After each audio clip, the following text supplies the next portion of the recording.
اعوذ باللہ من الشیطان اللعین الرجیم بسم اللہ الرحمن الرحیم الحمد للہ رب العالمین والصلاة والسلام علی اشرف الانبیاء والمرسلین سیدنا و مولانا ابی القاسم محمد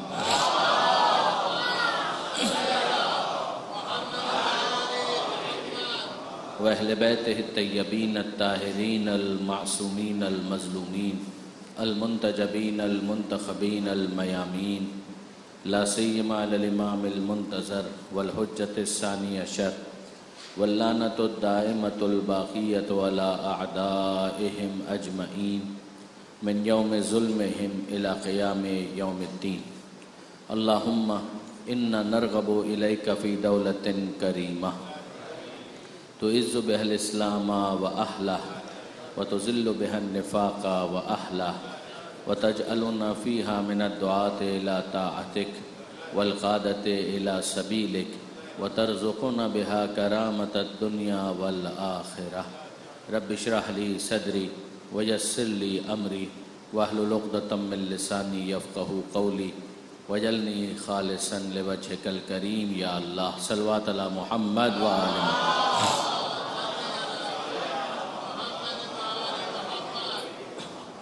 اما بعد فقد قال اللہ سبحانہ وتعالی فی القرآن الحکیم بسم اللہ الرحمن الرحیم ضرب لنا مثلا ونسی خلقہ قال من یحیی العظام وہی رمیم قل یحییہا الذی انشأہا اول مرہ وہو بکل خلق علیم۔ صلوات علی محمد وآل محمد۔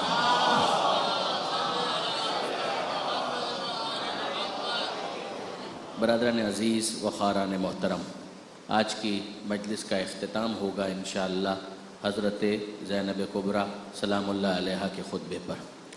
مقدمے کے لیے میں نے ایک آیت کی تلاوت کا شرف حاصل کیا تھا کہ ہم اس مقدمے کے ذریعے سے شہزادی کے اس خطبے تک پہنچ سکیں۔ جو آیت میں نے آپ کے سامنے تلاوت کرنے کا شرف حاصل کیا، اس کا تعلق سورہ یاسین سے۔ سورہ یاسین ظاہر ہے کہ مومنین اس سورہ سے مانوس ہیں۔ بہت سارے مومنین ایسے ہیں کہ جن کا دستور ہے کہ شب جمعہ کو سورہ یاسین کی تلاوت باقاعدگی کے ساتھ وہ کرتے ہیں۔ اس کی اختتامی آیتوں میں یہ آیت آپ کو ملے گی جس میں پروردگار عالم نے عقیدہ قیامت پر وارد ایک شبہے کو ڈسکس کیا ہے اور اس کا جواب دیا ہے۔ میں آپ کے سامنے ایک اصولی بات عرض کرنا چاہتا ہوں کہ اگر ایک انسان کسی چیز کو، کسی بات کو اپنے ایمان کا اور عقیدے کا حصہ سمجھتا ہے تو ہو نہیں سکتا کہ وہ اس کے بیہیویئر میں ریفلیکٹ نہ کرے، اس کے برتاؤ، اس کے رویے میں اس کا اثر ظاہر نہ ہو۔ یہ ممکن نہیں، یا تو وہ چیز اس کے عقیدے میں شامل ہی نہیں ہے، اور یا پھر وہ برائے نام اس کا عقیدہ ہے۔ جیسے بہت سارے کرسچنز ایسے ہیں کہ جو ویسٹ کے اندر رہتے ہیں اور ان سے پوچھا جائے کہ واٹ از یور ریلیجن، آپ کا ریلیجن کیا ہے، تو وہ کہتے ہیں کہ بائی برتھ ہم لوگ کرسچنز ہیں but we are non believers, کہ ہم ٹھیک ہے پیدائشی طور پر تو کرسچنز یا مسیحی ہیں لیکن اس وقت ہم کسی چیز پر بلیو نہیں کرتے، یعنی کوئی چیز باقاعدہ ہمارے بلیف سسٹم کا حصہ نہیں ہے۔ تو یہ برائے نام عقیدہ ہوتا ہے کہ شناختی کارڈ میں لکھنے کی حد تک تو ٹھیک ہے مگر اس کا حقیقت ایمان سے کوئی تعلق نہیں ہوتا۔ اصول یہ ہے کہ اگر کسی چیز کو انسان اپنے بلیف سسٹم کا حصہ سمجھتا ہے، اپنے ایمان کا حصہ سمجھتا ہے، اپنے عقائد میں اس کو شامل سمجھتا ہے، تو پھر وہ چیز اس کے عمل کو ڈیفینیٹلی متاثر کرے گی، اس کے رویے کو، اس کے بیہیویئر کو، اس کا جو ایٹیچیوڈ ہے، اس کا جو سوچنے کا انداز ہے، جو اس کا ورلڈ ویو ہے، یہ تمام تر چیزیں متاثر ہوں گی اس عقیدے سے کہ جو اس نے رکھا ہے۔ میں آپ کی خدمت میں آسان سی مثال پیش کرتا ہوں کہ اگر ایک شخص اللہ کو مانتا ہے تو آپ اس کے سامنے توکل کی بات کر سکتے ہیں۔ اگر وہ کسی مشکل میں گرفتار ہے اور وہ پریشان ہے تو آپ اس کو دلاسا دینے کے لیے کہہ سکتے ہیں کہ اللہ پر بھروسہ رکھو، اللہ پر توکل کرو۔ یہ بات آپ کیوں اس سے کہہ سکتے ہیں کہ اللہ پر بھروسہ رکھو؟ اس لیے کہ وہ اللہ کو مانتا ہے۔ اگر وہ اللہ کو نہیں مانتا تو کوئی ایسی ہستی ہے ہی نہیں کہ جس کے اوپر وہ توکل کر سکے۔ آپ اگر ایک ایتھیسٹ سے یا ایک نان بلیور سے یا ایک ایسے شخص سے جو خدا کو نہیں مانتا، اگر آپ اس سے یہ کہیں کہ اللہ پر توکل کرو تو وہ اور ہنسے گا، وہ کہے گا کہ میں اللہ کو کب مانتا ہوں کہ اللہ پر توکل کروں؟ کہ جڑ ہو تو اس کے بعد پھر تنے اور شاخیں اور ثمر اور پھل کی بات ہو سکتی ہے۔ اگر بنیاد ہو، فاؤنڈیشن ہو تو عمارت تعمیر ہو سکتی ہے، لیکن اگر فاؤنڈیشن ہی نہیں ہے تو آپ عمارت کس پر تعمیر کریں گے؟ تو بنیادی طور پر اگر اللہ پر انسان کا ایمان ہے تو وہ توکل کی بات کر سکتا ہے. دوسری مثال، اگر معصوم کو وہ مانتا ہے تو توسل کی بات کی جا سکتی ہے. اگر وہ اللہ کو نہیں مانتا تو توکل کا کوئی مطلب نہیں ہے، اور اگر وہ معصوم کو نہیں مانتا تو توسل کا کوئی مطلب نہیں ہے.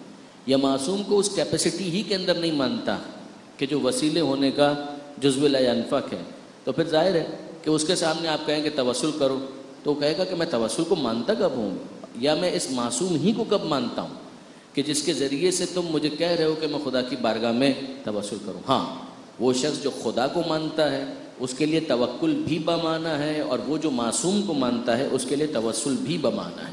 پھر وہ جب دعائے توسل پڑھے گا تو اس کے دل کی کیفیت ہی کچھ اور ہوگی. جب وہ یہ کہے گا کہ یا وجیہن عند اللہ اشفع لنا عند اللہ، کہ اے وہ جو اللہ کی بارگاہ میں وجیح ہیں، مقرب ہیں، میں آپ سے گزارش کرتا ہوں کہ آپ خدا کی بارگاہ میں میرے شفیع بن جائیں. شفاعت کا مطلب ہی یہ ہے کہ میں خدا کی بارگاہ میں دعا کروں تو امکان رد ہے کہ وہ دعا مسترد ہو جائے، مگر اگر میری دعا میں آپ کی آمین شامل ہو جائے تو پھر کیسے ممکن ہے کہ خدا آپ کی دعا کو رد کر دے. یہ آپ کی آمین کا صدقہ ہوگا کہ میری ناقص دعا بھی مقبول عند اللہ ہو جائے گی. درود بھیجیے محمد و آل محمد.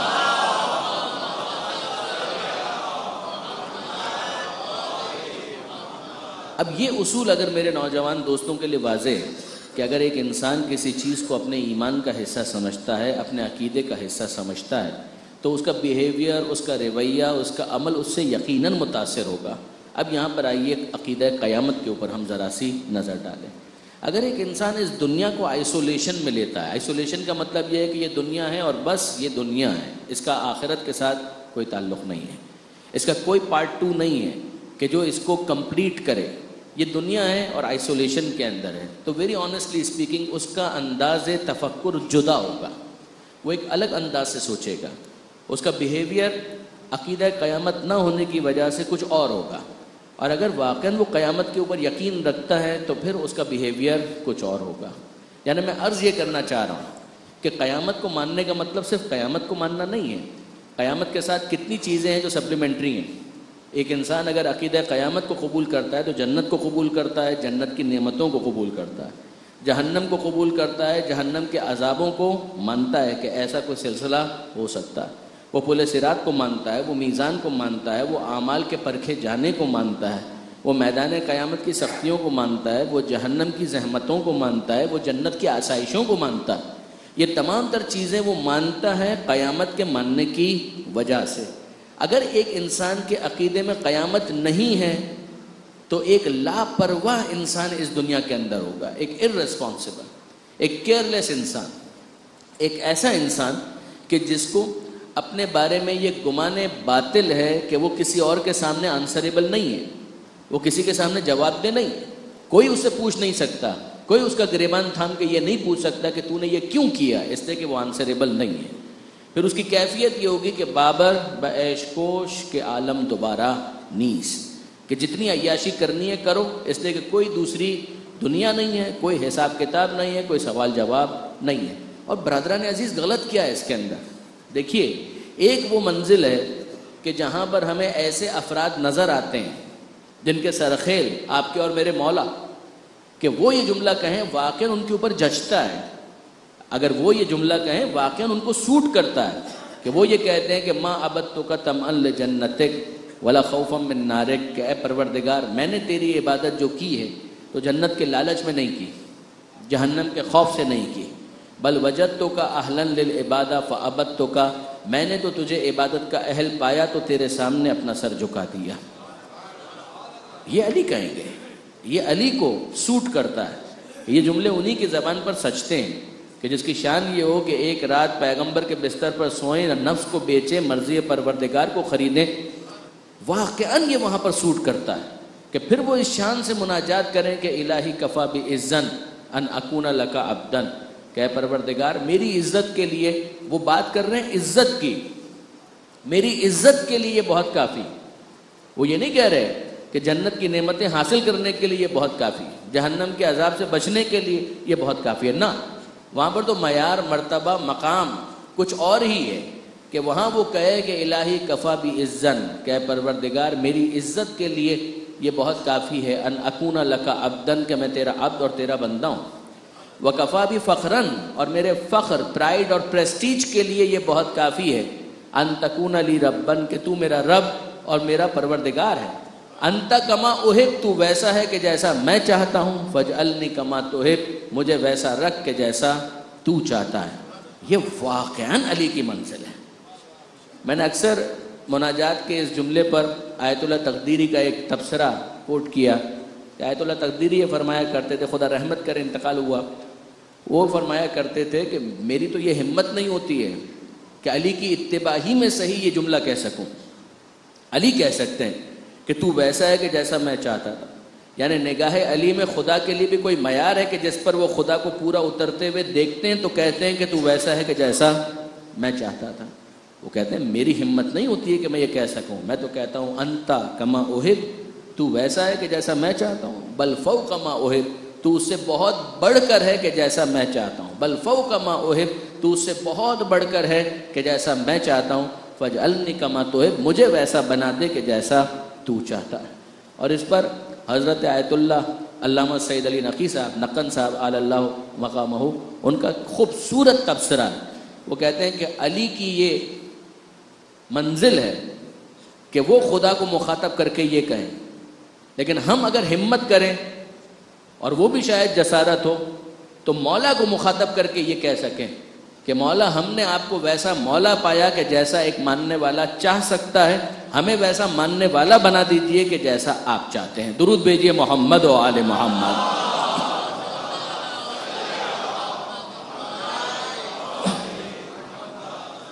سورہ توبہ کے اندر بھی پروردگار عالم نے اس حوالے سے ارشاد فرمایا، جہاں جنت کی نعمتوں کا انسینٹیو ڈسکس کیا، اس کے بعد پروردگار عالم نے یہ کہا وَرِضْوَانٌ مِّنَ اللَّهِ اکبر، خدا نے کہا کہ جنت کی نعمتیں ہیں، ان کے اندر یہ ساری چیزیں، رضوان من اللہ اکبر، مگر رضوان پروردگار، رضا پروردگار، پروردگار کی رضا کا حصول کا یہ ان تمام تر چیزوں سے بالاتر ہے کہ جہاں نہ جنت کی نعمتیں ٹھہر سکتی ہیں، نہ کوئی دوسرا انسینٹیو ٹھہر سکتا ہے، رضوان پروردگار۔ ایک انسان اگر اس بات کی لذت کا احساس کرنے لگے کہ میں خدا سے قریب ہو گیا، خدا مجھ سے راضی ہو گیا، جو سورہ فجر کی آخری آیت کے اندر نفس مطمئنہ کہہ کر مخاطب کیا گیا کہ یا ایتھا النفس المطمئنہ، اے نفس مطمئنہ، ارجعی الی ربک، پلٹا اپنے رب کی جانب، راضیۃ مرضیہ، اس عالم میں کہ تو اپنے رب سے راضی، تیرا رب تجھ سے راضی، وہ رضوان کی جو منزل ہے، فادخلی فی عبادی وادخلی جنتی، اس عالم میں تو میرے بندوں میں شامل ہو جا، میری جنت تیری منتظر ہے، میری جنت میں آ جا۔ اس کے لیے جنت سیکنڈری ہے، وہ پہلی منزل ہے راضیۃ مرضیہ، کہ وہ خدا سے راضی ہے، خدا اس سے راضی ہے۔ واپس آئیے اس بات کی طرف کہ مسئلہ یہ ہے کہ عام انسانوں کی اگر ہم بات کریں تو یہ انسینٹیو بہت کاؤنٹ کرتا ہے، اور رائٹ فلی کاؤنٹ کرتا ہے، لا فلی کاؤنٹ کرتا ہے۔ پروردگار عالم نے اس انسینٹیو کو یقیناً یوز کیا جب پروردگار عالم خود پیغمبر اکرم ختمی مرتبت احمد مجتبیٰ محمد مصطفیٰ صلی اللہ علیہ وآلہ وسلم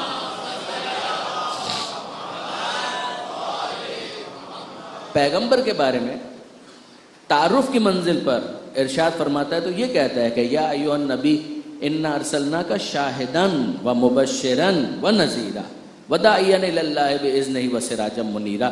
دوسری صفات کو آپ چھوڑیے، درمیان میں یہ جو دو صفات ہیں، مبشرا و نذیرا، مبشر کا مطلب ہے خوشخبری دینے والا، گلیڈ ٹائڈنگز، نذیرہ کا مطلب ہے وارننگ دینے والا، ڈرانے والا۔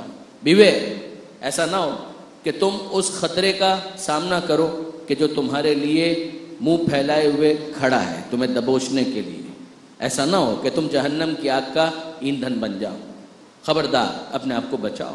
یہ ہے وارننگ کا، پیغمبر اکرم کے ذریعے سے یہ وارننگ دی گئی، پیغمبر اکرم کے ذریعے سے یہ خوشخبری دی گئی کہ یہ خوشخبری دو کہ اگر اچھے اعمال کرتے ہو تو جنت کی نعمتیں تمہاری منتظر ہیں۔ یہ پیغمبر اکرم کے کاموں میں سے ایک کام ہے، بٹ اس کو کون قبول کرے گا؟ اس کو قبول وہ کرے گا کہ جو قیامت کو مانتا ہے۔ اگر قیامت کو نہیں مانتا تو قیامت کا عقیدہ اس کو کیسے انفلوئنس کر سکتا ہے؟ اگر وہ جواب دہی کا عقیدہ ہی نہیں رکھتا تو یہ عقیدہ اس کو انفلوئنس نہیں کر پائے گا۔ میں جو اصول آپ کی خدمت میں عرض کر رہا تھا وہ یہ کہ اللہ کو کوئی مانتا ہے تو توکل کی بحث ہے، اللہ پر بھروسے کی بحث ہے۔ اللہ ہی کو نہیں مانتا تو توکل کی بحث کو لپیٹ کر رکھ دیجئے، کوئی فائدہ نہیں ہے۔ اگر وہ معصوم کو نہیں مانتا تو توسل کی بحث فضول ہے۔ وہ معصوم کو مانے گا اور وسیلہ ہونے کی کیپیسٹی میں مانے گا تب تو توسل کی بحث کا کوئی فائدہ ہے، ورنہ تو پہلے اس بات پر تو کنونس ہو کہ وہ معصوم کو قبول تو کرے۔ اور اسی طرح سے وہ تیسرا مرحلہ کہ اگر وہ عقیدہ قیامت کو مانتا ہے تو عقیدہ قیامت اس کو انفلوئنس کرتا ہے۔ اگر وہ عقیدہ قیامت کو نہیں مانتا تو کون سی بشارت، کون سا انذار، یہ سارا کا سارا ربش، نعوذ باللہ، یہ سب کا سب ٹریش، اس کی کوئی حیثیت نہیں، کوئی حقیقت نہیں۔ اس کا ورلڈ ویو بدل جائے گا، دنیا کو وہ آئسولیشن میں دیکھے گا، دنیا کے اندر معیارات تبدیل ہو جائیں گے۔ عزت کس کو کہتے ہیں، ذلت کس کو کہتے ہیں، اس کا دیکھنے کا انداز بالکل بدل جائے گا۔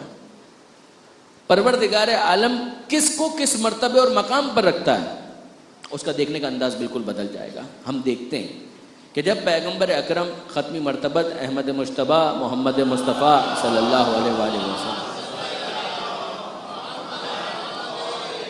حضور نے جس موقع پر اعلان رسالت فرمایا، اس موقع پر پیغمبر اکرم کے ایڈریسی کون ہیں جن کو پیغمبر مخاطب کر رہے ہیں؟ ظاہر ہے کہ اگر آپ طول میں دیکھیں تو قیامت تک کے تمام انسان پیغمبر اکرم کے مخاطب ہیں، لیکن اگر آپ اسپیسیفکلی اس پرٹیکولر پوائنٹ آف ٹائم میں دیکھیں تو وہ مشرکین قریش، ان کی کیا کیٹیگریز ہیں، ان کو ہم کتنی کیٹیگریز کے اندر ڈیوائڈ کر سکتے ہیں؟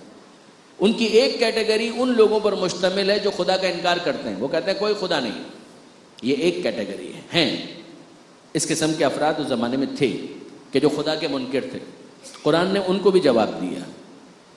دوسری کیٹیگری ان لوگوں کی تھی کہ جو خدا کے ساتھ دوسرے خداؤں کا عقیدہ رکھتے تھے، مشرک تھے، پولیتھسٹ جن کو آج کی اصطلاح میں کہا جائے، مشرک پولیتھسٹ، کہ خدا بھی ہے اور چھوٹے چھوٹے بہت سے دوسرے خدا بھی ہیں جو پرماننٹ ہیں۔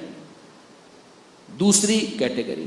تیسری کیٹیگری بھی ہے، اور یہ ان لوگوں کی کیٹیگری تھی کہ جو خدا کو مانتے تھے اور ایک مانتے تھے، مگر ان کا ایشو یہ تھا کہ وہ قیامت کے عقیدے کو قبول نہیں کرتے تھے، اور جب قیامت کے عقیدے کو قبول نہیں کرتے تھے تو بات سادی سی یہ ہے کہ ان کا دیکھنے کا انداز بھی مختلف تھا، پھر وہ شبہات بھی پیدا کرتے تھے۔ اور یہ وہ منزل ہے کہ جہاں پر سورہ یاسین کی سرنامہ کلام والی آیت ہمیں ایک بہت ہی روشن رہنمائی فراہم کرتی ہے۔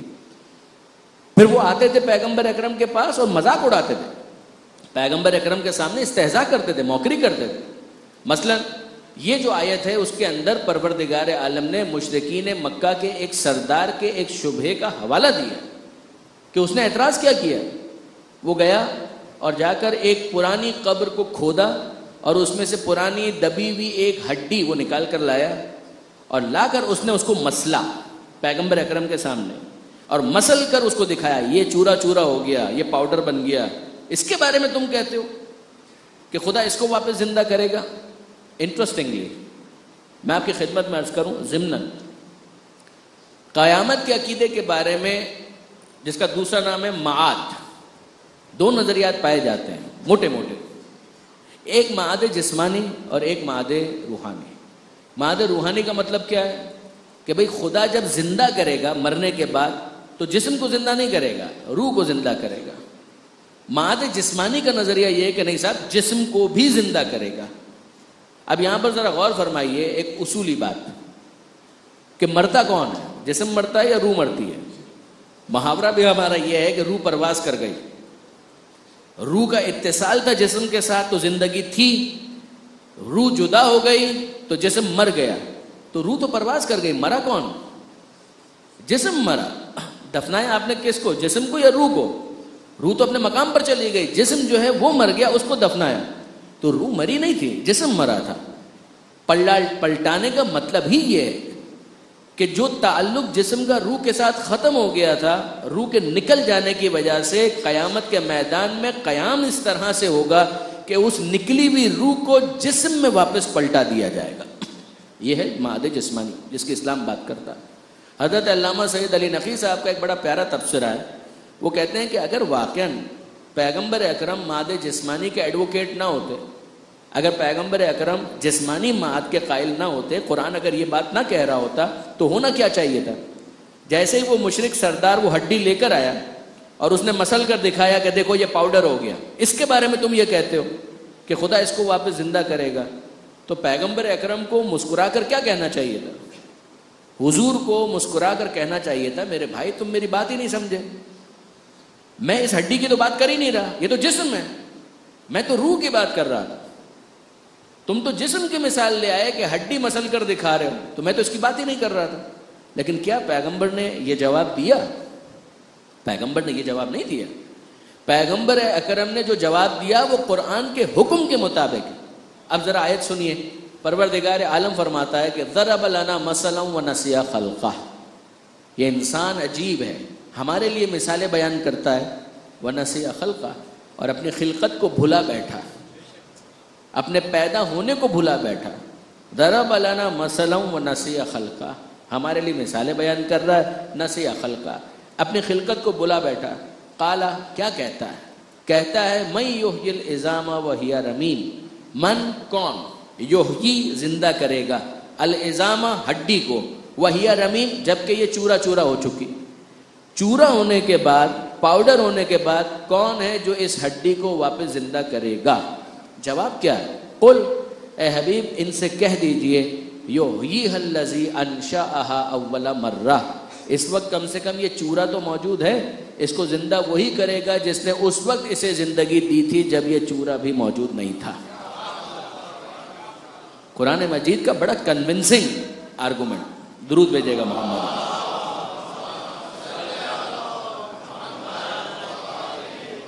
بہت ہی لاجیکل اور بہت ہی کنونسنگ آرگومنٹ قرآن مجید نے اس موقع پر دیا کہ مسئلہ کیا ہو گیا؟ کیا علم خدا میں کمی آ گئی یا قدرت خدا میں کمی آ گئی؟ ہم یہ کہیں کہ پہلے یہ کر سکتا تھا اب نہیں کر سکتا، فار واٹ گڈ ریزن؟ پہلے اس کے پاس علم تھا، نعوذ باللہ پاگل ہو گیا، کیا مجنون ہو گیا؟ ہم یہ کہیں بڑھاپے کی وجہ سے اب اس کا دماغ اتنا کام نہیں کرتا۔ تو خدا تو وہ ہے کہ جس کے اوپر سن و سال کا کوئی فرق نہیں آتا، وہ تو زمان کا بھی خالق ہے، مکان کا بھی خالق ہے۔ آپ نے غور فرمایا برادران عزیز، کیا خدا کی قدرت میں کوئی کمی آ گئی ہے؟ ہم کہیں کہ نہیں، علم تو انٹیکٹ ہے مگر قدرت نہیں ہے، فارمولہ موجود ہے ایٹم بم کا، بنائیے، تو قدرت بھی تو ہونی چاہیے کہ اس علم کو ایگزیکیوٹ کیا جا سکے۔ علم ہو اور قدرت ہو، کوئی کمی نہ ہو، تو جس نے پہلے پیدا کر دیا کیا واپس پیدا کرنے پر وہ قدرت نہیں رکھتا؟ لیکن اصل ایشو کیا ہے؟ اصل ایشو یہ ہے کہ اگر قیامت کے عقیدے کو مان لیا جائے تو اس کا نتیجہ یہ نکلے گا کہ a person has to reform his acts and actions، اس کے اپنے بیہیویئر کو اس کو ریفارم کرنا پڑے گا، اس لیے کہ اس کو تو یہ بتایا جا رہا ہے، اس کے بلیف سسٹم کے اندر یہ آ گیا ہے کہ میں آنسریبل ہوں، مجھ سے پوچھا جائے گا۔ جیسے ہی یہ بات آتی ہے کہ مجھ سے پوچھا جائے گا تو وہ اگلا سوال کرتا ہے کہ مجھ سے کیا پوچھا جائے گا۔ اس کو اس کا جواب مل جائے کہ یہ پوچھا جائے گا تو وہ کہے گا کہ accordingly I have to change myself, اب اکارڈنگلی مجھے اپنے آپ کو تبدیل کرنا پڑے گا، اس لیے کہ میں نے تو یہ مان لیا کہ مجھ سے پوچھا جائے گا۔ آسان سا حل کیا ہے عقیدہ قیامت کا انکار۔ اگر کوئی دنیا میں اپنی عیاشیوں کو کنٹینیو کرنا چاہتا ہے اور اس خیال کو جھٹک کر پھینک دینا چاہتا ہے کہ بعد میں کوئی سوال جواب ہوگا، تو آسان سا حل یہ ہے کہ وہ اپنے آپ کو ایلوژن میں رکھے، ایک وہم کے اندر رکھے کہ نہیں کچھ بھی ایسا نہیں ہے، یہ ساری باتیں ہیں، کوئی واپس پیدا نہیں کرے گا، کوئی حساب کتاب نہیں ہوگا۔ کیسے کیسے بہانے ہیں کہ جو تراشے گئے۔ خیام کا نام شاید آپ نے سنا ہو، اس کا ایک شعر ہے جس کا خلاصہ یہ ہے، یعنی انسان اپنی عیاشی کو کور دینے کے لیے کیا کچھ نہیں کرتا۔ اس کا ایک شعر ہے جس کا خلاصہ یہ ہے اردو میں کہ بھائی میں شراب پیتا ہوں، میں کیوں شراب پیتا ہوں؟ اس لیے کہ علم پروردگار میں ہے کہ میں شراب پیوں گا، اب اگر میں شراب نہ پیوں تو علم خدا غلط ہو جائے گا، اور میں نہیں چاہتا کہ خدا کا علم غلط ثابت ہو۔ سبحان اللہ، سبحان اللہ۔ ہر بدکاری کے لیے اس کور کو استعمال کیا جا سکتا ہے، ہر برے کام کے لیے یہ عذر اور یہ بہانہ پیش کیا جا سکتا ہے۔ علم پروردگار کسی کو مجبور کرتا ہے، مگر آپ دیکھیں گے کہ کبھی انسان اپنی بدکاری پر پردہ ڈالنے کے لیے یہ بہانہ کرتا ہے، کبھی زیادہ جرأت ہوتی ہے تو وہ یہ کہتا ہے کہ کوئی قیامت ہے ہی نہیں، کوئی حساب کتاب ہے ہی نہیں، کہ ان ہڈیوں کو خدا زندہ کرے گا، یہ کرے گا، وہ کرے گا۔ جب قیامت کے عقیدے کو آپ ہٹا دیں اور دنیا کو، جو میں نے ابتدا میں کہا تھا، آئسولیشن میں دیکھیں، تو برادران عزیز پھر وہ احمق ہے کہ جو قیامت کو نہیں مانتا اور اس کے باوجود حلال اور حرام کی وہ بحث کرے۔ خدا کو نہیں مانتا تو توکل کی بحث بیکار، معصوم کو نہیں مانتا توسل کی بحث بیکار، قیامت کو نہیں مانتا تو کون سا حلال اور کیسا حرام؟ پھر تو جو کرنا ہے کرو. پھر کیوں ایک انسان اپنے آپ کو عیش اور عیاشی سے بچائے؟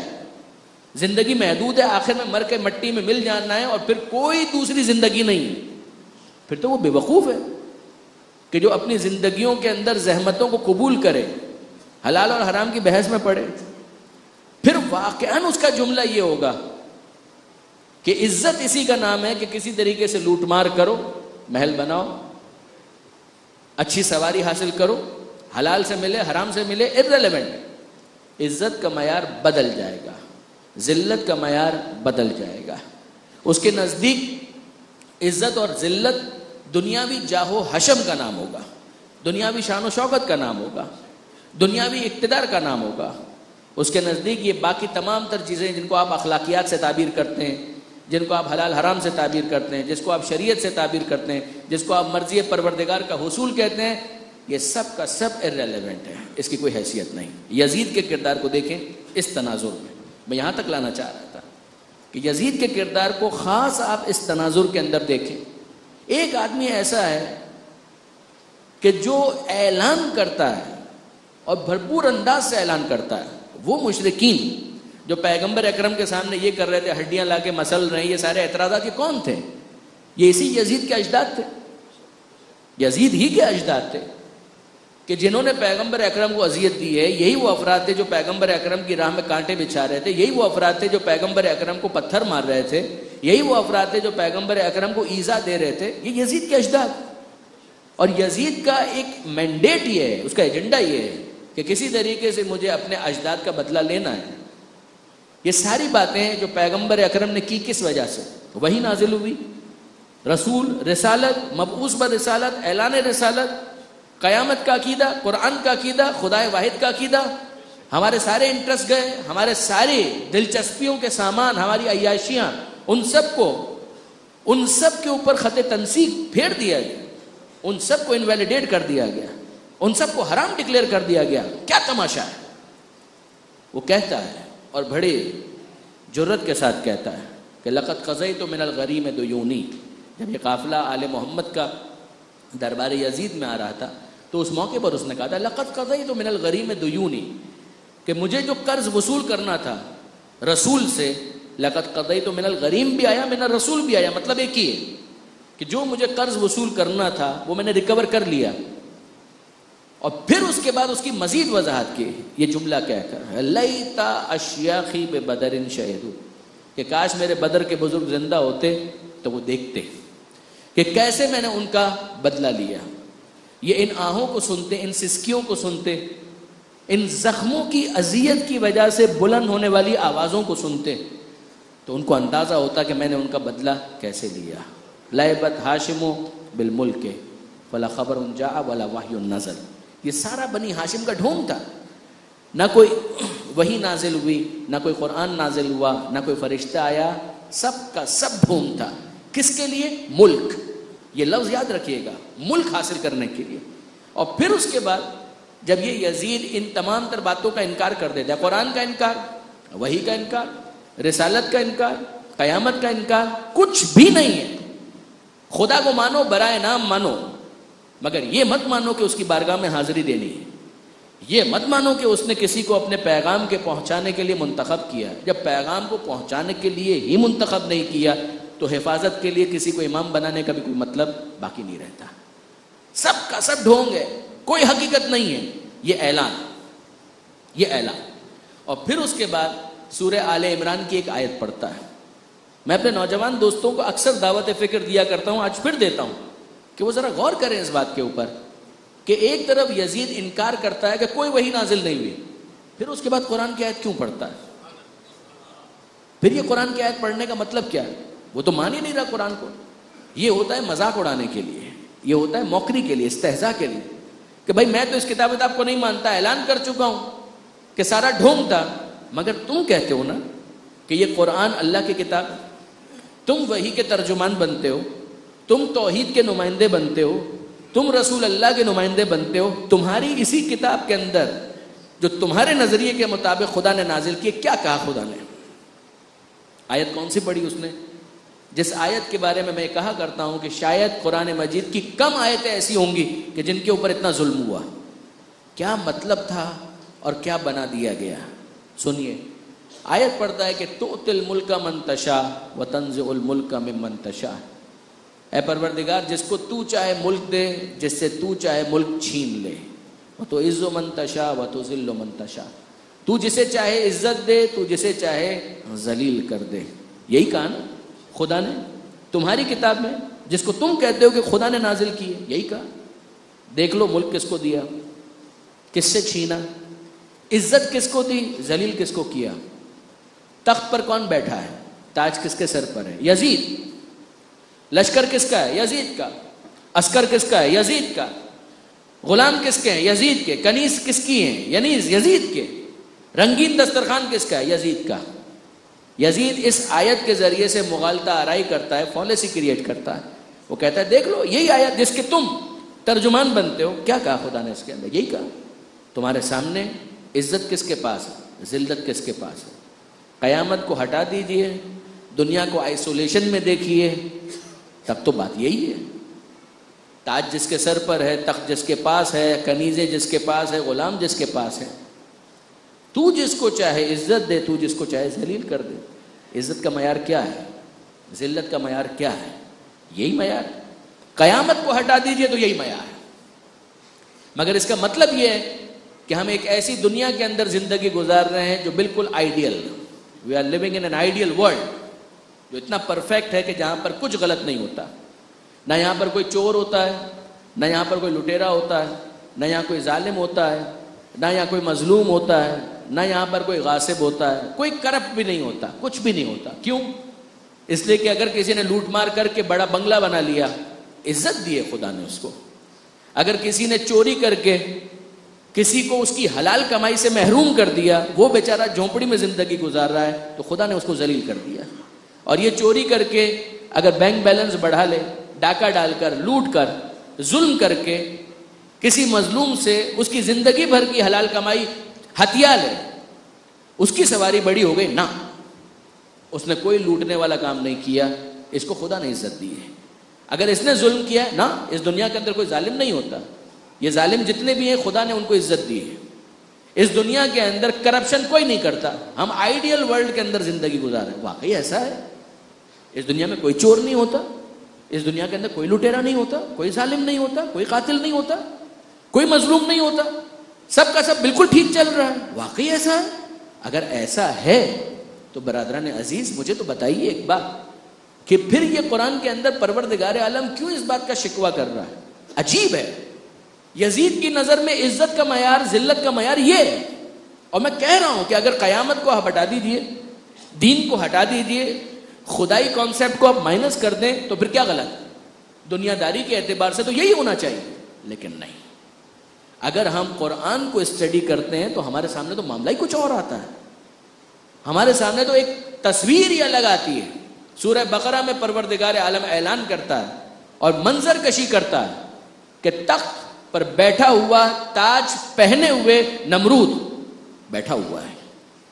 تخت بھی اس کے پاس ہے، تاج بھی اس کے پاس ہے، لشکر بھی اس کے پاس ہے، عسکر بھی اس کے پاس ہے، دسترخوان بھی اس کا رنگین ہے. یہ تمام تر چیزیں اس کے پاس ہے. اور سامنے کون کھڑا ہے؟ ابراہیم. آج کی اصطلاح میں کہوں تو جس طریقے سے آل محمد اسیر تھے، اسی طریقے سے ابراہیم اسیر تھے، گرفتار تھے. تاج پہنے ہوئے تخت پر بیٹھا ہوا ہے نمرود، اور سامنے کھڑے ہیں ابراہیم علیہ السلام.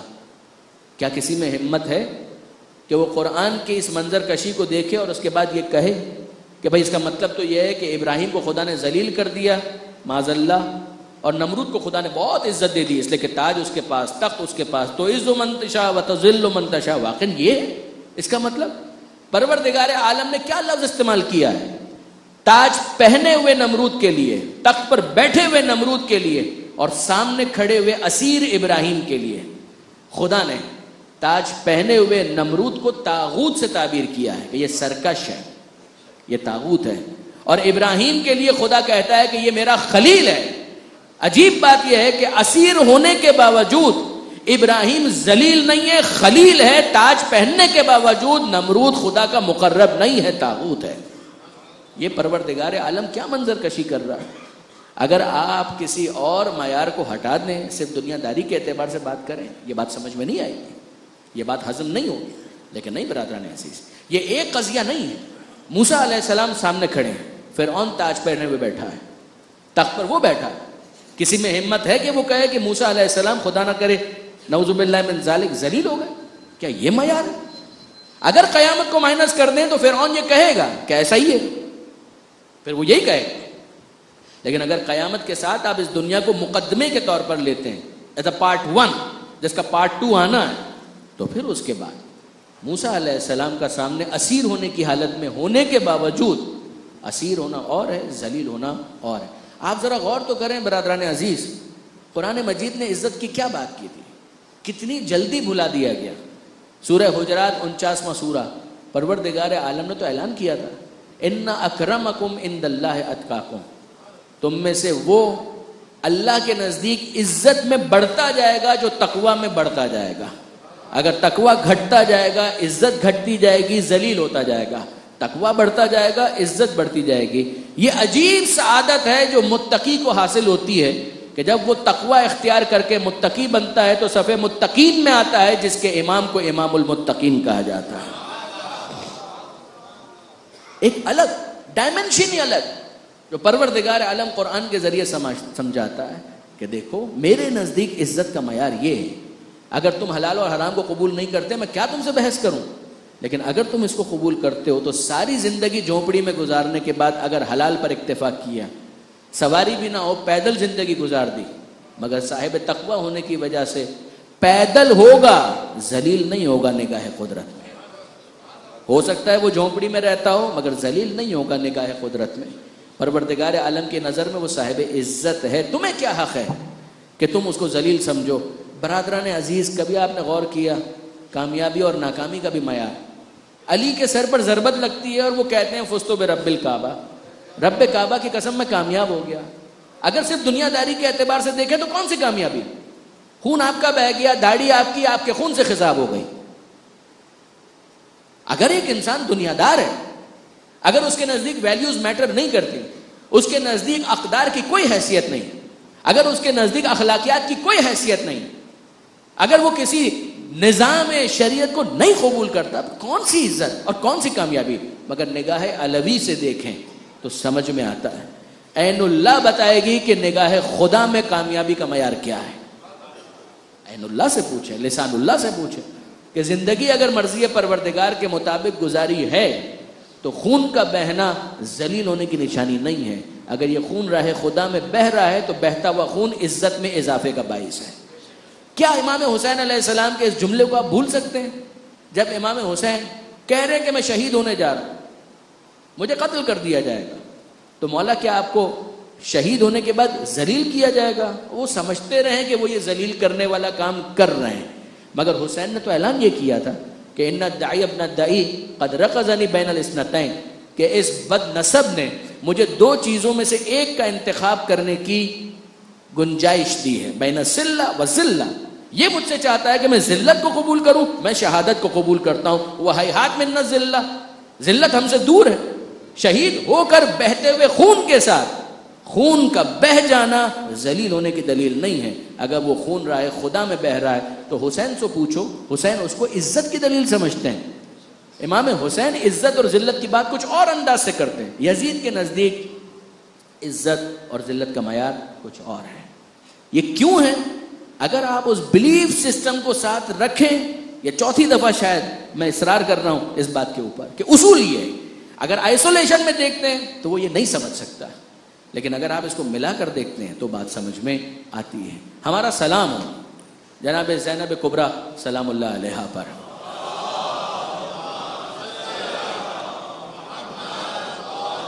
بی بی کے ذمے تھا، وہ جو اسیری کی حالت میں، اس کے سامنے جب یہ عزت اور ذلت کی بات کی گئی اور معاذ اللہ قرآن مجید کی آیت سے مغالطہ دینے کی کوشش کی گئی، اب یہ جناب زینب کو کریڈٹ جاتا ہے کہ اس حالت میں کہ جب اسیر بھی ہیں، خاتون ہیں، وہ کیفیت ہے کہ بے مخنہ و چادر بھی ہیں، اندازہ کریں اور تصور میں لائیں.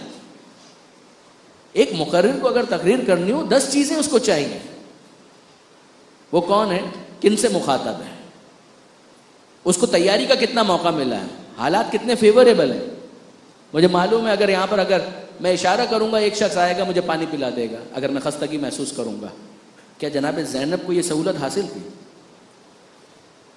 جنہوں نے کربلا میں عزیزوں کو پیاسا شہید کر دیا ہو, وہ زینب کو پانی پلائیں گے خطبے کے دوران؟ کیا جناب زینب کسی کمفرٹیبل ماحول سے تقریر کرنے کے لیے آئی تھی؟ نہیں. اپنوں میں خطاب کرنا اور ہوتا ہے, غیروں میں خطاب کرنا اور ہوتا ہے. غیر بھی وہ جو نیوٹرل ہوں اور غیر وہ کہ جو مخالف ہوں, دشمن ہوں, خون کے پیاسے ہوں, الگ انداز ہے, الگ ہی معاملہ ہے. اور اس میں جناب زینب خاتون ہوتے ہوئے خواتین میں تقریر کرنا, خاتون ہوتے ہوئے مردوں میں تقریر کرنا, اور زینب جیسی وارث علی و زہرا کا اجنبیوں کے درمیان گفتگو کرنا اور لہجہ علی میں گفتگو کرنا کہ جس کی گفتار کو سن کر شبہ ہونے لگے کہ علی واپس زندہ ہو کر آ گئے. عجیب کام کیا ہے جناب زینب نے. برادران عزیز, میں چاہتا تھا کہ پہلے خلاصہ عرض کروں پھر اس کے بعد عبارت پڑھوں, مگر اب دامن وقت میں اتنی گنجائش نہیں ہے, لہٰذا مجبور ہوں کہ میں آپ کے سامنے براہ راست خطبے کو پیش کروں. جناب زینب سلام اللہ علیہا نے جو خطبہ پڑھا ہے, اس خطبے کے اندر قرآن کی آیتوں کا فریکوینٹلی استعمال کیا ہے. جناب زینب کا خطبہ دربار میں ہے, سید سجاد کا خطبہ مسجد اموی دمشق میں ہے, وہ بعد میں ہے, پہلے جناب زینب کا خطبہ ہے. مسجد میں جو سید سجاد نے خطبہ دیا ہے وہ عوام کے سامنے دیا ہے, مجمع, جمعہ کا دن لوگوں کا مجمع ہے ان کے درمیان. دربار میں جو خطبہ شہزادی نے دیا ہے وہاں پر اشرافیہ موجود ہے, ایلیٹ موجود ہے, اس ایلیٹ کے سامنے شہزادی نے خطبہ ارشاد فرمایا. شہزادی کو فقط ہنر آفرینی کے لیے خطبہ نہیں دینا, اس مغالطے کا جواب دینا ہے کہ جو یزید نے اسٹیبلش کیا ہے, قرآن کا انکار کر کے, قرآن کا مذاق اڑا کے, پھر قرآن کی آیت کے ذریعے سے استہزاء کرنا. شہزادی کو وہ پوری فلسفی سمجھانی ہے. کتنا فریکوینٹلی آیتوں کا استعمال کیا. شہزادی شروع کرتی ہیں بسم اللہ الرحمن الرحیم اور پھر کہتی ہیں الحمدللہ رب العالمین, تمام تعریفیں اللہ کے لیے جو عالمین کا پالنے والا ہے. خطبے کا آغاز بھی حمد پروردگار سے ہے, خطبے کا اختتام بھی حمد پروردگار سے ہے. برادران عزیز, حمد خدا یعنی شکر خدا. اگر ایک انسان معصوم کی صراحت ہے کہ لفظوں کے ذریعے سے اگر انسان خدا کا شکر ادا کرنا چاہے تو جو بہترین انتخاب ہو سکتا ہے وہ ہے الحمدللہ. الحمدللہ یعنی شکر پروردگار, اس خدا کا شکر کہ جو عالمین کا پالنے والا ہے, اسی کے لیے ساری تعریفیں. اتنی قربانیاں دینے کے بعد یہ زینب کبریٰ کا جگر ہے کہ وہ کہہ سکیں کہ الحمدللہ رب العالمین. یہ توحید کی نمائندگی کا ابتدا ہی میں حق ادا کیا ہے شہزادی زینب نے. اور پھر اس کے بعد فرماتی ہیں وصلی اللہ علی رسولہ وآلہ اجمعین, درود و سلام اللہ کی طرف سے رحمت نازل ہو ان کے رسول پر بھی اور ان کی آل پر بھی. میں آپ سے عرض کروں,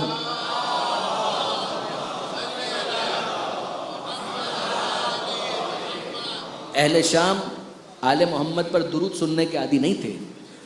وہ رسول سے تو واقف تھے برائے نام, مگر آل رسول سے اور درود کے ساتھ قطعاً واقف نہیں تھے کہ ان پر درود بھی بھیجا جا سکتا ہے. وہ تو سب و شتم سننے کے عادی تھے. یہ جناب زینب کا پہلا کارنامہ ہے کہ اسی جگہ پر کہ جہاں آل محمد اور علی اور اولاد علی کے لیے نازیبہ کلمات استعمال کیے جاتے تھے, وہاں پر شہزادی نے درود و سلام رسول کے ساتھ آل رسول پر بھی بھیجا. اور پھر اس کے بعد ارشاد فرماتی ہیں صدق اللہ کذالک یقول, اللہ نے سچ کہا, خدا اس طرح فرماتا ہے. اور یہ پہلی آیت ہے, یہ آیت سورہ روم کی ہے.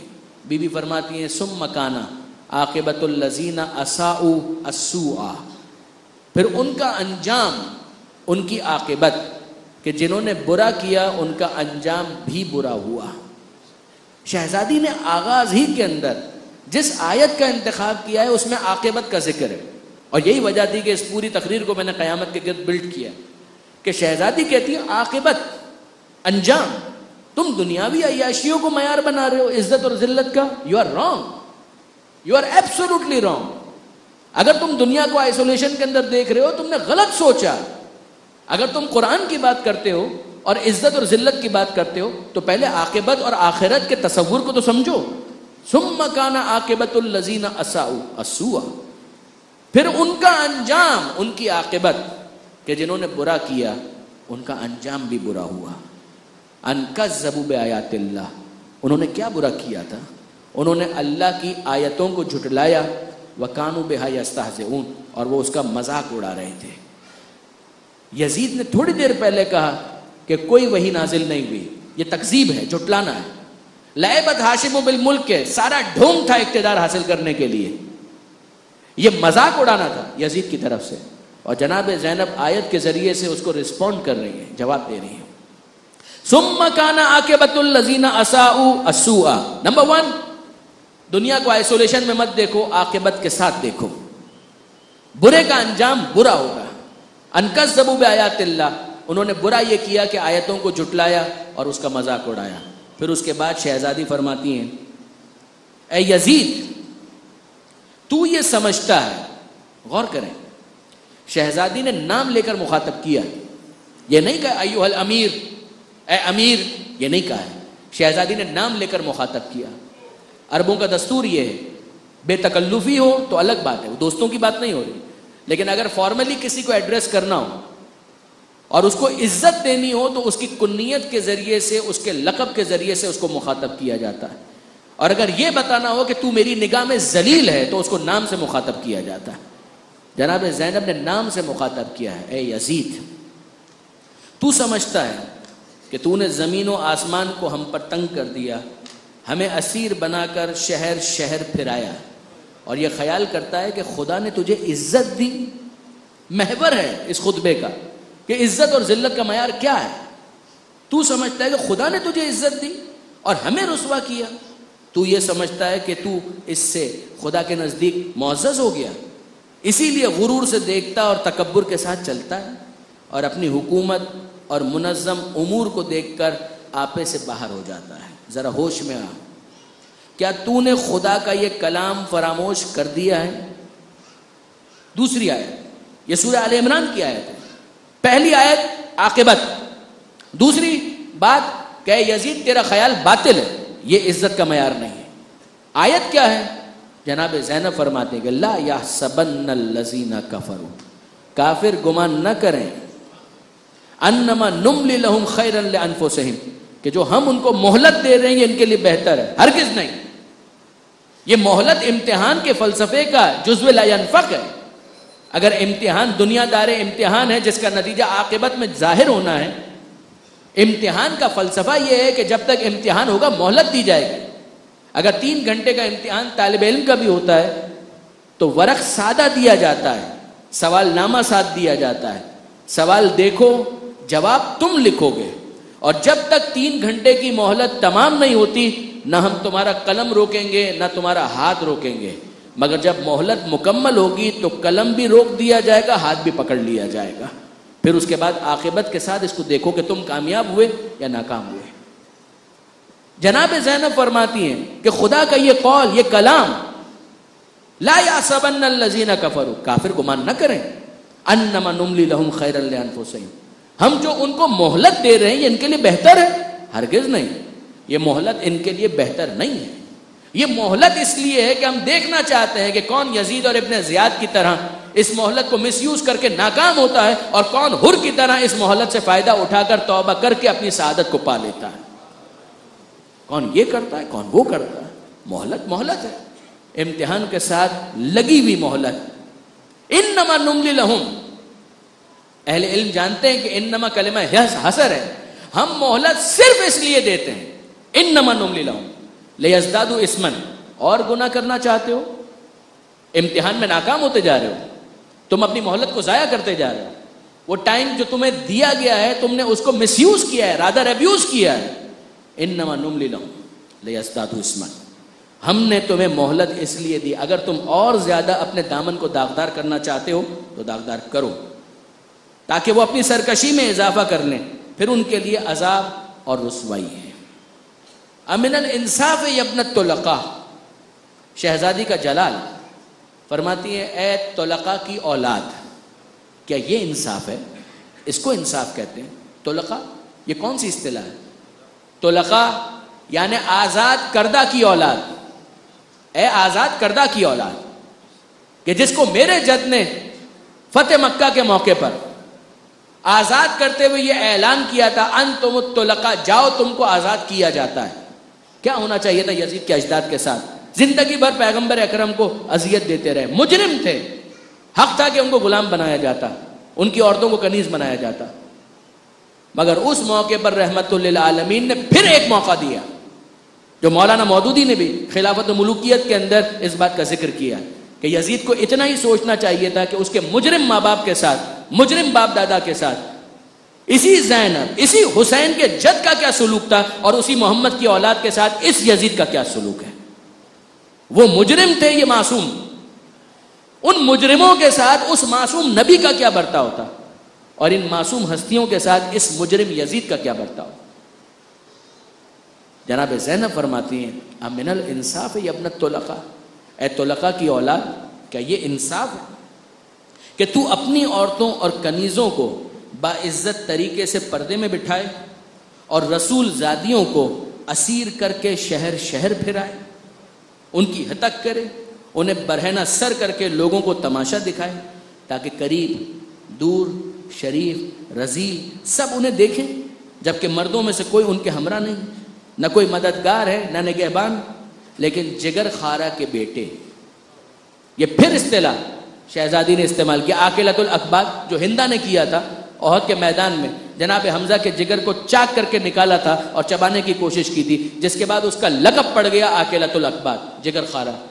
شہزادی فرماتی ہے لیکن جگر خارہ کے بیٹے، اس سے کیسے غم گساری اور ہمدردی کی توقع کی جا سکتی ہے جس کا گوشت پوست شہیدوں کے خون سے بنا ہے، اور جس کے دل میں ہماری طرف سے بغض اور کینہ بھرا ہوا ہے، اس سے اس کے علاوہ اور کیا توقع کی جا سکتی ہے۔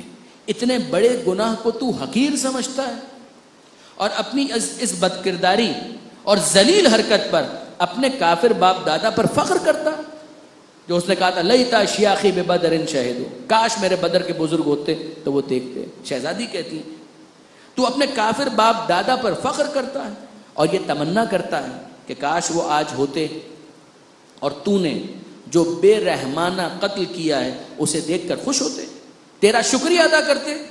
ابو عبداللہ اور جنت کے جوانوں کے سردار کے دانتوں پر چھڑی مارتا ہے، یہ کیوں نہیں کہتا کہ اس زخم کو ناسور کر دیا، ان کی جڑ کاٹ کر رکھ دی۔ فرزند رسول کو جو کہ آل عبد المطلب اور زمین کے ستاروں میں سے تھے قتل کر کے اب اپنے بزرگوں کو بلا رہا ہے۔ ذرا ٹھہر، زیادہ دیر نہیں ہے کہ تو ان سے ملحق ہوگا، اور اس وقت یہ آرزو کرے گا کہ تیرا ہاتھ خشک ہو گیا ہوتا، تیری زبان گنگ ہوتی اور تو اپنی زبان پر وہ بات نہ لاتا اور یہ برا کام نہ کرتا۔ اے اللہ، اے اللہ، اس سے ہمارا حق اور انتقام لے، اور ان ظالموں پر کہ جنہوں نے ہمارا خون بہایا ہے اپنا عذاب نازل فرما۔ اے یزید، خدا کی قسم تو نے اپنے ہی گوشت پوست کو پارا پارا کیا، تو رسول سے اس بارے گناہ کے ساتھ ملاقات کرے گا جو تیرے کاندھے پر ہے۔ تو نے حضور کی آل کا خون بہایا، ان کی کوئی عزت نہ سمجھی، ان کی ناموس کو اسیر کیا، جبکہ خدا بندہ ان کی پراگندگی کو جمعیت میں تبدیل کرے گا۔ یہ جناب مختار کے خروج کی طرف اشارہ ہے۔ اور پھر اس کے بعد جناب زینب ایک اور آیت پڑھتی ہیں، اور وہ آیت آپ سب کے حافظے میں موجود ہے، لا تحسبن الذین قتلوا فی سبیل اللہ امواتا، گمان بھی نہ کرنا، خیال بھی نہ کرنا جو اللہ کی راہ میں قتل ہو گئے وہ مر گئے، تمہارے ذہن و دل و دماغ میں یہ خیال بھی نہ آنے پائے، بل احیاء، بلکہ وہ زندہ ہیں، عند ربہم یرزقون، اور وہ اپنے رب کے پاس سے مسلسل رزق پا رہے ہیں۔ یہ ہے عزت عند اللہ، یہ ہے وہ عزت جو جناب زینب سمجھا ہے۔ اگر آخرت کو مائنس کر دو یہ کہاں سمجھ میں آئے گا؟ خون بہہ گیا، سر نو کے نیزہ پر ہے، مگر بہتے ہوئے خون کے باوجود، سر و تن میں جدائی کے باوجود خدا کا اعلان کہ اگر یہ خدا کی راہ میں ہوا ہے مطمئن ہو جاؤ، سوچنا بھی مت کہ وہ مر گئے، وہ زندہ ہیں۔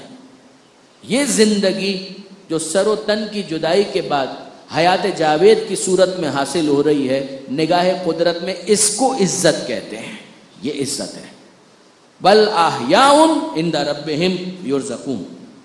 یزید تیرے لیے اتنا کافی ہے کہ اللہ حاکم ہے، محمد تیرے دشمن، جبریل ان کے حامی، اور جس نے تیرے لیے راستہ ہموار کیا ہے اور تجھے مسلمانوں پر مسلط کیا ہے، اسے عنقریب معلوم ہو جائے گا کہ ظالموں کی کیا سزا ہے۔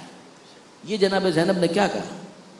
شہزادی نے اعلان کیا کہ معاملہ تجھ تک محدود نہیں ہے، جس نے تجھ کو مسلمانوں کے اوپر مسلط کیا، یہ معاملہ کہاں تک جائے گا پیچھے؟ میں زیادہ تبصرہ نہیں کر رہا، مگر سمجھدار افراد سمجھیں، جس کو مولانا مودودی نے بھی کہا تھا کہ یہ بہت بڑی سیاسی غلطی تھی کہ شام کے اندر ان لوگوں کو مسلط کر دیا جائے اور وہاں پر ان کو اقتدار مضبوط کرنے کا موقع ملے جس کے بعد وہ مرکز کو چیلنج کر سکے۔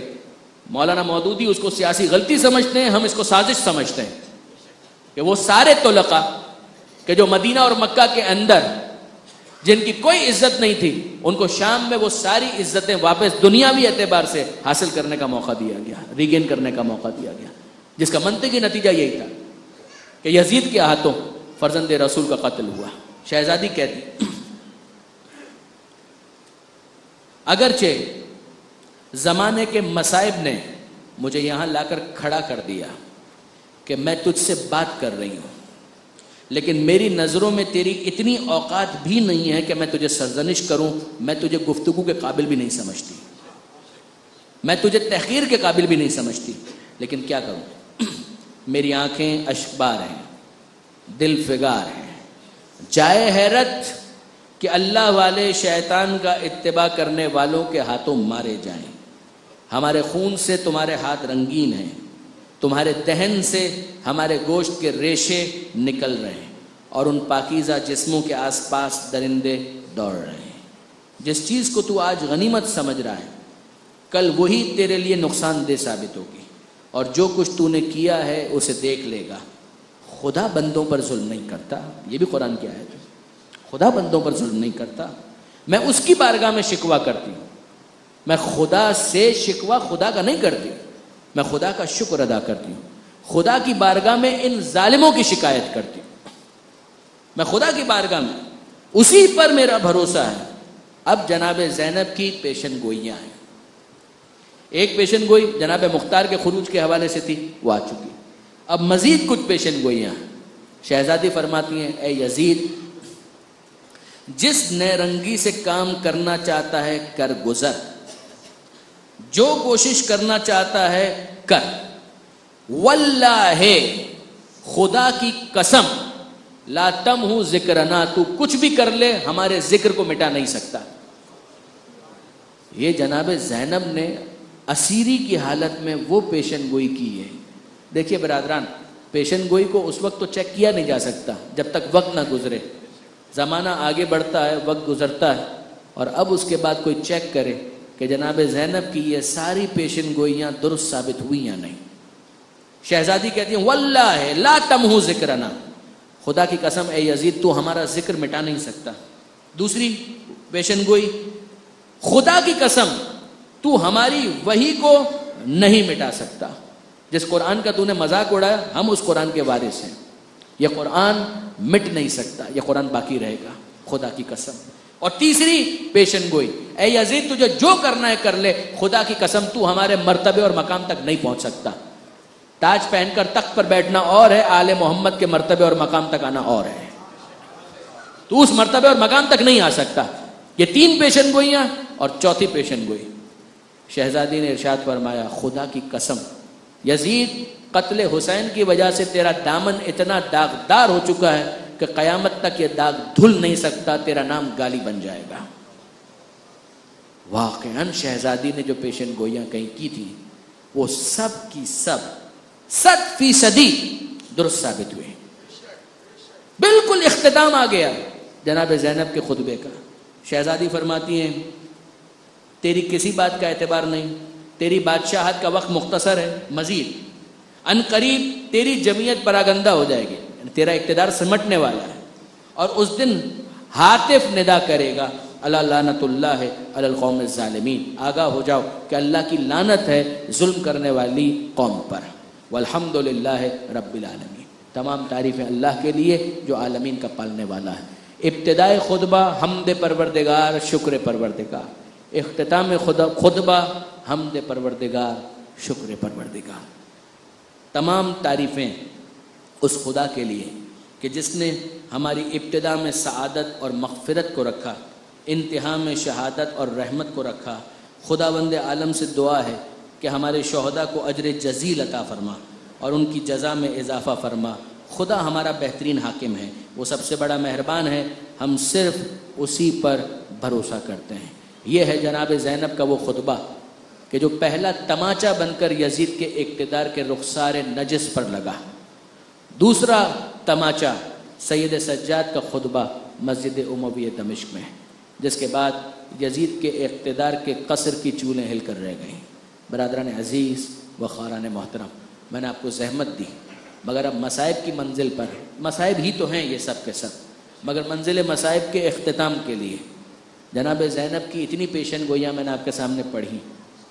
آئیے ایک اور پیشن گوئی میں آپ کے سامنے پیش کروں، اور میں ہدیہ کرتا ہوں یہ پیشن گوئی ان تمام زائرین کو کہ جو کربلا کے لیے عازم سفر ہیں یا عراق پہنچ چکے ہیں، ذریعہ امام کو دیکھ چکے ہیں یا پیدل چلنے کی تیاری کر رہے ہیں، راستے میں ہیں اور اس شوق میں جا رہے ہیں کہ جا کر حسین کی زری کو دیکھ کر ایک جملہ کہنا ہے، السلام علیکم یا ابا عبداللہ۔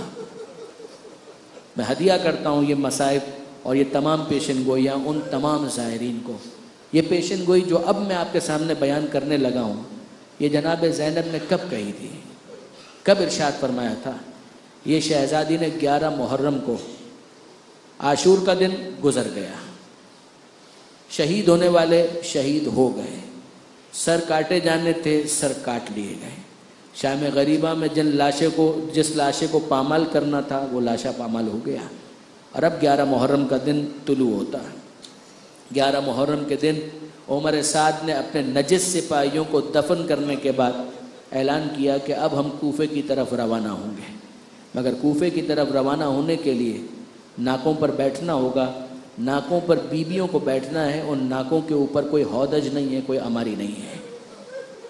یہ بیبیاں ویسے بھی سفر میں کم رہتی تھیں، مگر جب سفر کرتی تھیں تو آپ نگاہ تصور سے سوچئے، آج بھی اگر کوئی سعادت مند بیٹا ہے وہ اپنی ماں کو گاڑی میں اگر بٹھانا چاہے گا تو آگے بڑھ کر دروازہ کھولے گا کہ پہلے میری ماں بیٹھے، میں آہستہ سے دروازے کو بند کروں کہ اس کو دروازے کے بند کرنے کی دھمک سے بھی وحشت نہ ہو۔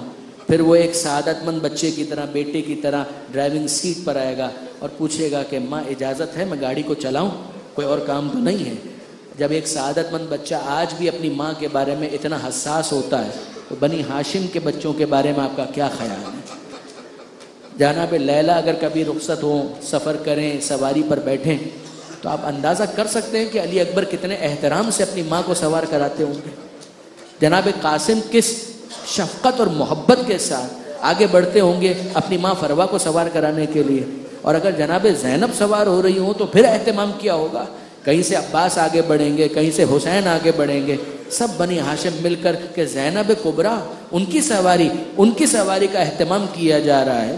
مگر یہ 11 محرم کو عجیب سواریاں ہیں، بیبیاں ایک دوسرے کو دیکھ رہی ہیں، لیلا دیکھ رہی ہے فروا کو، فروا دیکھ رہی ہیں رباب کو، رباب دیکھ رہی ہیں زینب کو، سب بیبیاں ایک دوسرے کو دیکھ رہی ہیں۔ ہمیں سوار ہونا ہے، سوار کرانے والا کوئی نہیں ہے جو ہمیں سوار کرائے گا۔ اور ایسے میں علی کی بڑی بیٹی آگے بڑھتی اور کہتی ہے کہ بیبیوں پریشان کس بات پر، اگر کوئی موجود نہیں کیا ہوا، لیلا اکبر نہیں ہے تو کیا ہوا میں تمہیں سوار کراؤں، فروا قاسم نہیں ہے تو کیا ہوا میں تمہیں سوار کراؤں۔ سب بیبیوں کو اس بڑی شہزادی نے سوار کرایا، یہاں تک کہ آخر میں عابد بیمار رہ گئے، اور میرا بیمار امام اس قابل نہیں تھا کہ خود سے سوار ہو سکے۔ یہ زینب کبریٰ کی عجیب قسمت ہے کہ آگے بڑھ کر بیمار امام سے کہا بیٹا تم بھی پریشان مت ہو، میں تمہیں سوار کراؤں۔ جناب زینب نے سید سجاد کو سوار کرایا، اور جب آخر میں زینب تنہا رہ گئیں، کوئی سوار کرانے والا نہیں ہے، نہ معلوم کس دل سے جناب زینب سوار ہوئے۔ اب یہ قافلہ آمادہ ہے، تیار ہے، لے چلو کوفے کی جانب جانا ہے۔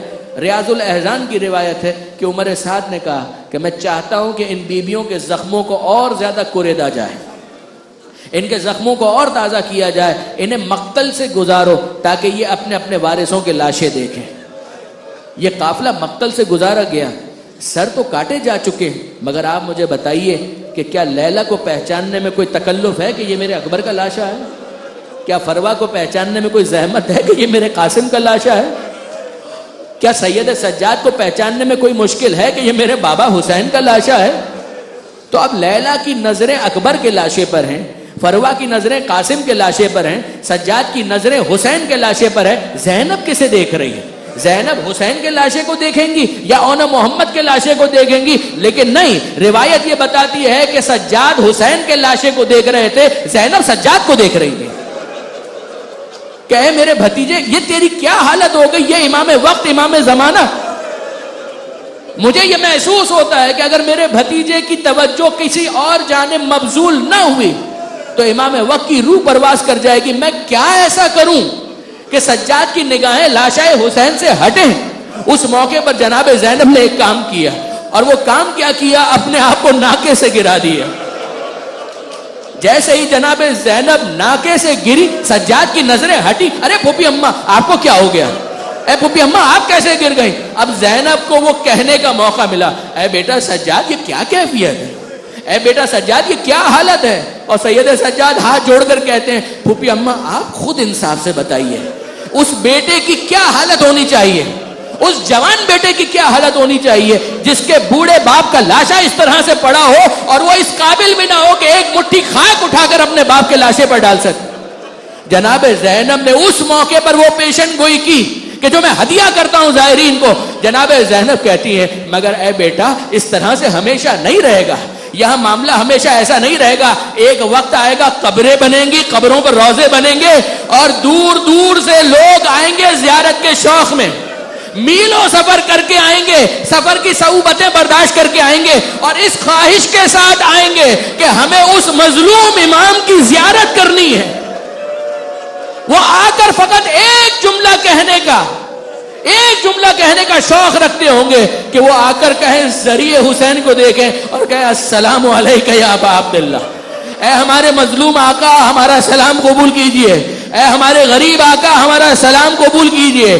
آج جو پوری دنیا سے کروڑوں کی تعداد میں لوگ اربعین کے لیے عازم سفر ہے یا پہنچ چکے ہیں، وہ یاد رکھیں کہ جب وہ کربلا پہنچ کر یہ زیارت کا جملہ کہتے ہیں، فقط زیارت کا جملہ نہیں کہتے، زینب کی اس پیشن گوئی کو یقینی طور پر تصدیق کے مرحلے سے گزارتے ہیں۔ اے بی بی، آپ نے کہا تھا زائرین آئیں گے، ہم حسین کے زائر بن کر آ گئے، مگر عزیزوں آخری جملہ یہ جناب زینب جنہوں نے اپنے آپ کو ناکے سے گرایا، یہ اتنا آسان نہ تھا۔ زینب کبریٰ نے ناکے سے خود کو گرا کر حضرت عباس کی ایک مصیبت میں مشارکت کی۔ کون سی مصیبت؟ کہ جس میں عباس منفرد تھے۔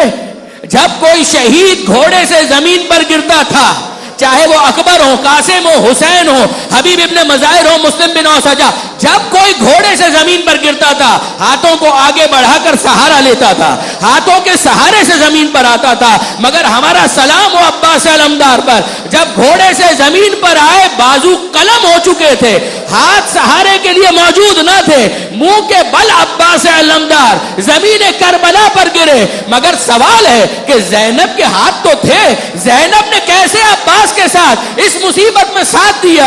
عزیزوں، زینب کے ہاتھ تھے مگر پسے گردن سے بندھے ہوئے تھے، بی بی کے ہاتھ گردن کے پیچھے باندھے گئے تھے۔ جب زینب کبریٰ گری ہے، ہاتھوں کا سہارا نہ لے سکی، عباس گھوڑے سے منہ کے بل گرے، زینب ناکے سے منہ کے بل گرے۔ وَسَيَعْلَمُ الَّذِينَ ظَلَمُوا أَيَّ مُنْقَلَبٍ يَنْقَلِبُونَ۔ علی لعنت اللہ علی القوم الظالمین۔ ماتم حسین۔